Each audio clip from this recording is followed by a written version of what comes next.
Welcome to Party's Over. We're starting today with a conversation about threading, those dissolvable sutures placed under the skin to lift and boost collagen. Beauty expert Denise Santo knows all about this. Good morning, Denise. I'm so happy to have you back on the show again. Denise, can you please explain to the audience what PDO threads are? PDO threads are polydioxone, so it's the material that sutures are made out of. Like when you have surgery and you have to close the skin, that's the material. Or like if you have a laceration and you go to the emergency room, it's the same material that sutures are made from. So the way PDO threads work, there are several different types. There's smooth threads that are just right under the skin to just tack a little bit of a skin to change the vector. And then there's lifting threads that are usually barbed or molded. So those are deeper in the subcutaneous tissue. They actually pull up like jowls or sagging necks or sagging stomachs or loose skin on the arms or the legs. They have, many uses. We use threads, Denise, you and I, for everything. So let's explain to the audience what threads you use for me and the brand that you love.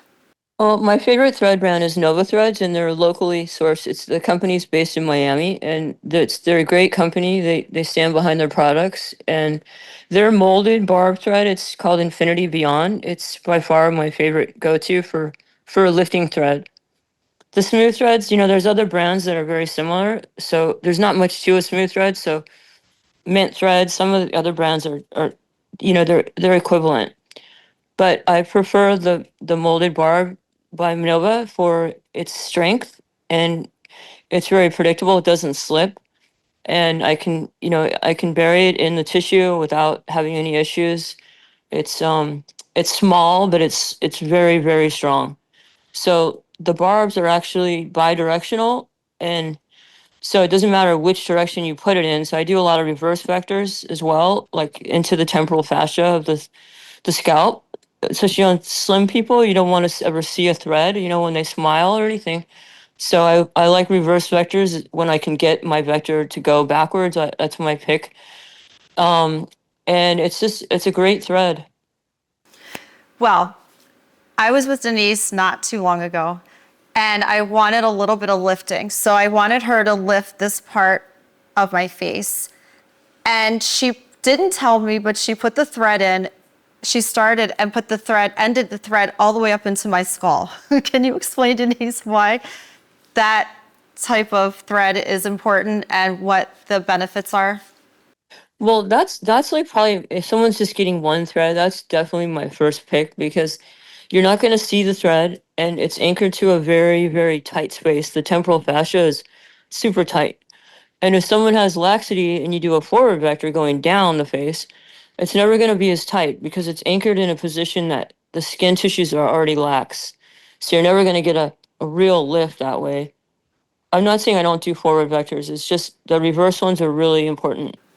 And that's what I wanted. I wanted her to go down the face because it was, to me, less painful than going up into the skull area. But once she did it, the results were so amazing that it was well worth it. And it wasn't really painful. The only painful part is actually when you start with the numbing. And then after that, it doesn't hurt. Yeah, so you do a local block with lidocaine, and that lets you, what you do is you have an introducer needle that you open the area with, and then the cannula is blunt, so it's not sharp. The part that houses the thread, that goes in, and then you remove the cannula, and then the thread's still in there, and you use your hemostats to pull it, and then you just snip the end so it goes under the skin, and there's just a tiny needle stick opening point that heals in a few days. No problems, no bruising, typically with threads. I think threads are the best because they don't make you puffy, so it's not like you're overfilled, but it is more for sculpting. Yeah, and if you have issues, you look like you too. Yes, and you look like yourself, but if you have issues with sagging areas, like my knees are a disaster, so Denise will put like 3 long threads in the knee area, which helps so much. The same with the stomach. So which other areas do you have clients come in, Denise, for Like threads? butts, you can do butts, like the side of the breast, arms, backs, you can do like a 360. So like the stomach ones where the slack is, you can continue that all the way around, like do a 360. Necks are big. Jowls, cheeks, the cat eye, if they want a pullback, they want like a lateral lift of their eyes, so you can pull it back if they want that real like snatch look. And It also for your eyebrows, if you Right, want yeah. a If they little bit have of lifting, canthus, you which can is use great. lift threads to pull up that area of the skin. So you open the canthus. And then also, some people don't like filler, so they'll have me frame their lips with just a little smooth threads.